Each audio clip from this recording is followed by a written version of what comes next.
एक घना जंगल था जिसके किनारे एक बड़ा सा पीपल का पेड़ था। उसी पेड़ की एक ऊंची डाल पर रहती थी एक छोटी सी सुंदर चिड़िया, मिनी। वह बहुत मेहनती और ईमानदार थी। उसी पेड़ की दूसरी शाखा पर एक काला कौवा भी रहता था, पर वह चालाक, आलसी और धूर्त था। वाह, कितनी सुहानी सुबह है। आज मैं खूब दाना चुनूंगी और अपने घोंसले को भरूंगी। बुरे समय का क्या पता, पहले से तैयारी कर लेनी चाहिए। ओहो, इतनी जल्दी भी कौन उठता है। मैंने तो बस दिन रात काम में लगी रहती है।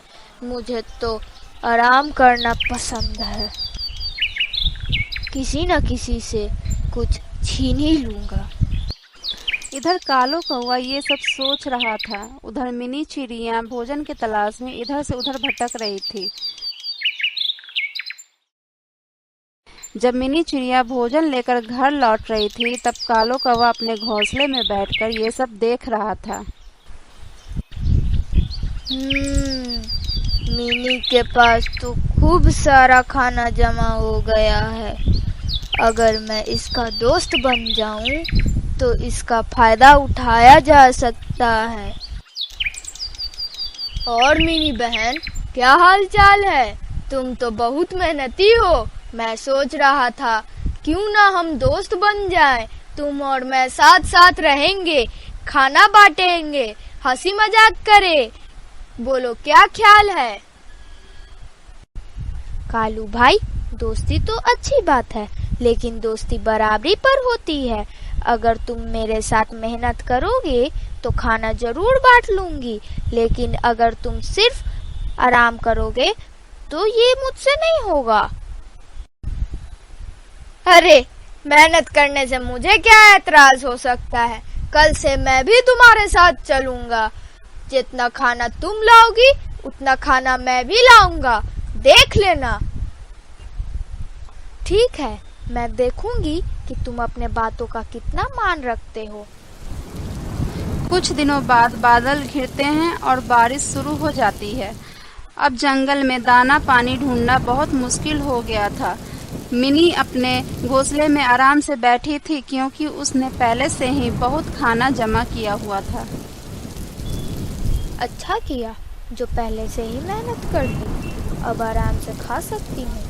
ये बारिश तो कई दिनों तक चल सकती है, इसका कोई भरोसा ही नहीं है।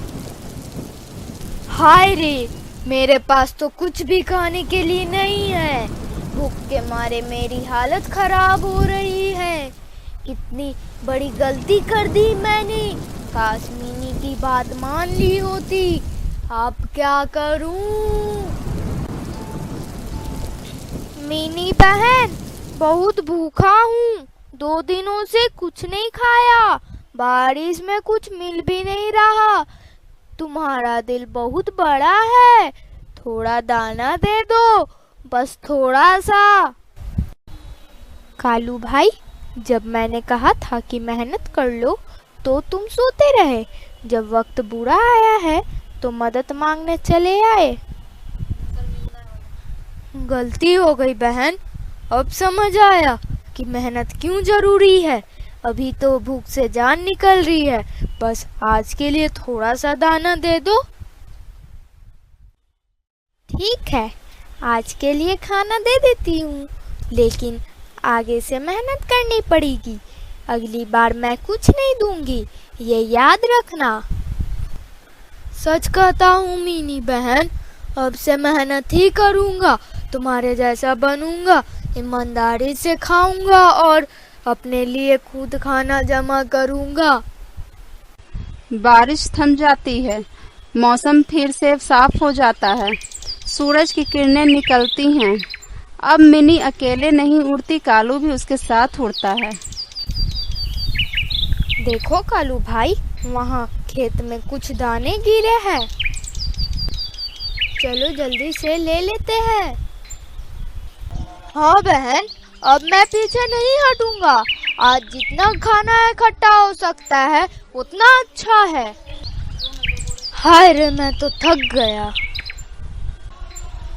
थकान तो होती है, लेकिन जब अपने घोंसले में खुद की मेहनत का खाना है तो सुकून भी मिलता है। बिल्कुल सही कहा तुमने मिनी बहन। अब समझ में आया कि मेहनत करने वाला ही असली सुकून पाता है।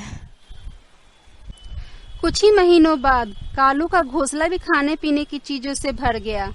साथ ही साथ उसने अपना एक नया घोंसला भी तैयार कर लिया। वह अब किसी से कुछ नहीं मांगता था। मिनी और कालू अब अच्छे दोस्त बन गए। कालू मेहनत और ईमानदारी के रास्ते पर चल पड़ा।